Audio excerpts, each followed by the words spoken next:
সজল তুই জালটা লয়ে বাড়িতে যা, আমি গঞ্জে গিয়া মহাজনের থেকে টাকা লয়ে আসি। এই দেখে যাই।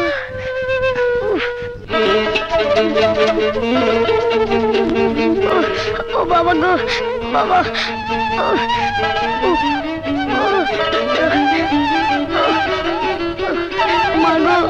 নয়ন নয়ন নয়ন নয়ন বাজান, আবার বাজান কই আসছিলি তুই? নয়ন নয়ন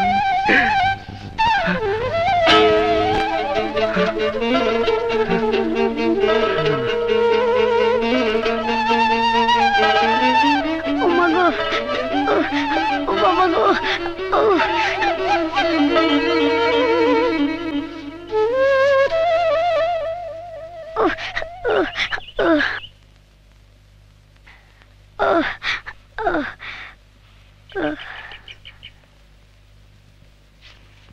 আমি যদি এর কাছে লেখাপড়া করতে পারতাম।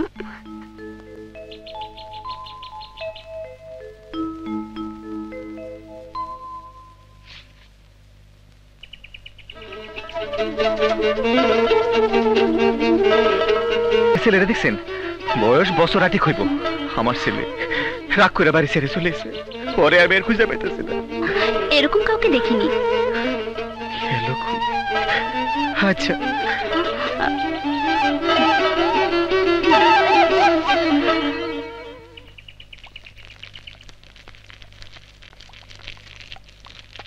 সব দোষ আমার। আমি যদি ওরে ধাপ কাছে না উঠতে কইতাম তাহলে পোলাটা ঘর ছেড়ে যাইতো না। হে আল্লাহ, তুমি আমার নয়নকে আমার কাছে ফিরে দাও। মানিক, নয়নের লেগা শুধু তোরই মন খারাপ না, আমার গো মন খারাপ। আচ্ছা কি করুন যায়? আমরা কি করুম? নয়ন যে কই গেল।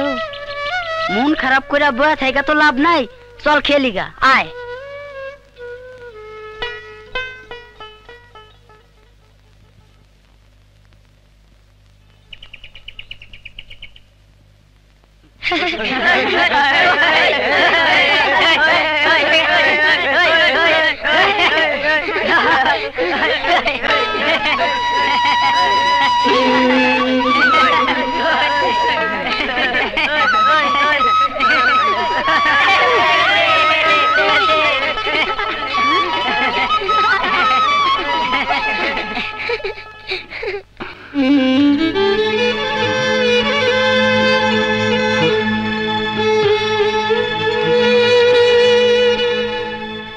খুব ভালো গান করো তো তুমি। আমাকে তুমি মাঝে মাঝে গান শোনাবে। কি শোনাবে? শোনামু, যদি আপনি আমার পড়ালেখা করান। তুমি পড়বে?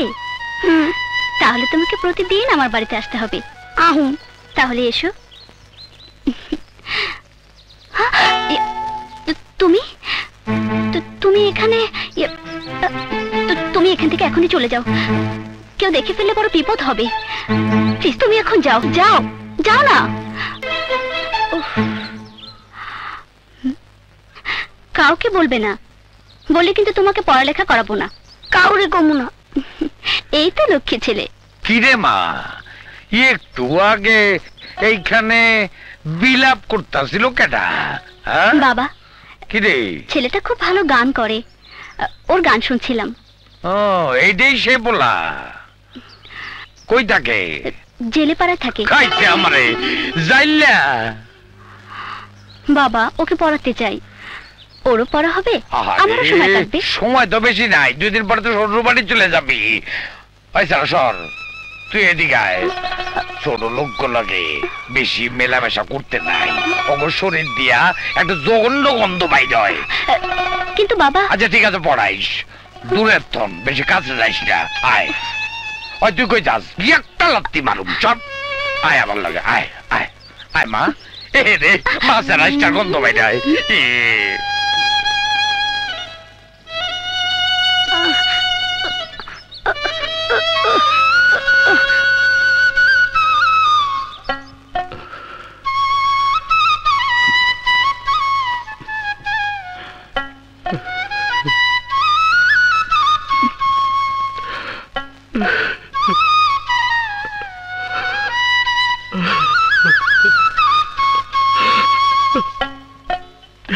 সবই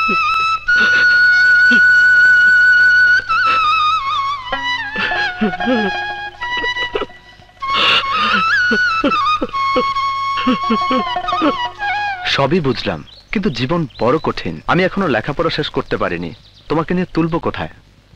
কেন? তোমার বাবা মার বাড়িতে? লেখাপড়া শেষ করার আগে বিয়ে করলে তারা কিছুতেই মেনে নেবেন না। তার মানে তুমি আমাকে রিফিউজ করছো? না মায়া, রিফিউজ করলে এই গ্রাম পর্যন্ত আমি ছুটে আসতাম না। তাহলে কিছু একটা করো। আমিও তাই ভাবছি, কিছু একটা করা উচিত। কোনো বিহিত না করে আমি এই গ্রাম ছাড়ছি না। আরেকটা কথা। বলো। আমি তাহলে এখন যাই। এই বাকি এই কথা শোনো পরে হবে। শোনো, কোথায় যাচ্ছ? যাই। কথা তো শেষ হয়নি।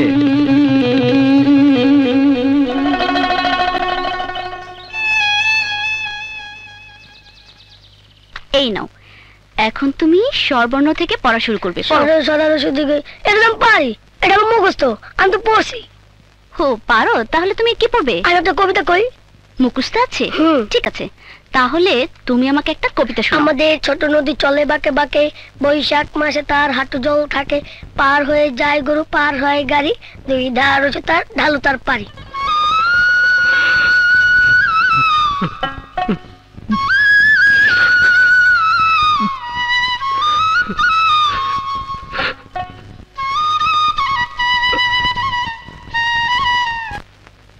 আফা,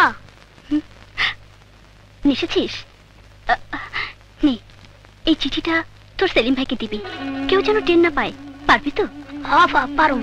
যা।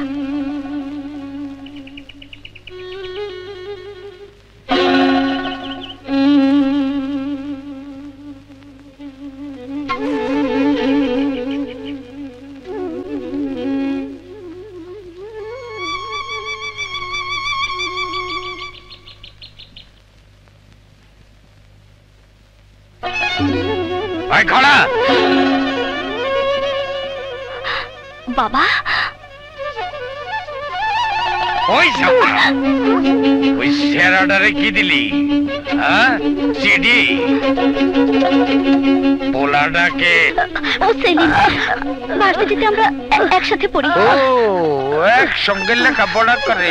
আমার বাড়িটা কি ইউনিভার্সিটি? চল বাড়িতে, চল চল। আউগা, হ্যাঁ পাইছস কি? হ্যাঁ, এই আকাম কবে তো শুরু করছস? হ্যাঁ, আমি ওকে ভালোবাসি। আরে ও ভাই আলবা, আরে কোথায় গেল? এদিকে আসো, এদিকে আসো। তোমার মায়ায় একজন রে মায়া কাটাছে। কি কর? কিছুই তো হ্যাঁ, উনি একজন রে ভালোবাসে। হ্যাঁ, কেন না? শোনো, আমি বিয়ে ঠিক করছি এক জায়গায়, উনি ভালোবাসে আরেক জায়গায়। তালি দাও, তালি দাও। আমি গ্রামের মাতবর, আমার একটা ইজ্জত আছে, সম্মান আছে, প্রেস্টিজ আছে, মুখের জবানের দাম আছে। আমি যেখানে মাইয়ার বিয়ে ঠিক করছি সেইখানে মাইয়ার বিয়ে হইব। বলে একটা আমরা দিয়ে দাঁত ধরে ফেলাই মাইয়ারে বুঝাও, বলে এই থাপ্পড় তোমার কানে গিয়ে কুইক সরো। ইংরেজিও বুঝা সরো। হাই হাই রে, করছিস কি? তুই জানোস না তোর বাপে একটা পাগল? তুই সাবধান হয়ে যা, আর কোনোদিন ওইসব জায়গায় যাবি না। যাবি না কিন্তু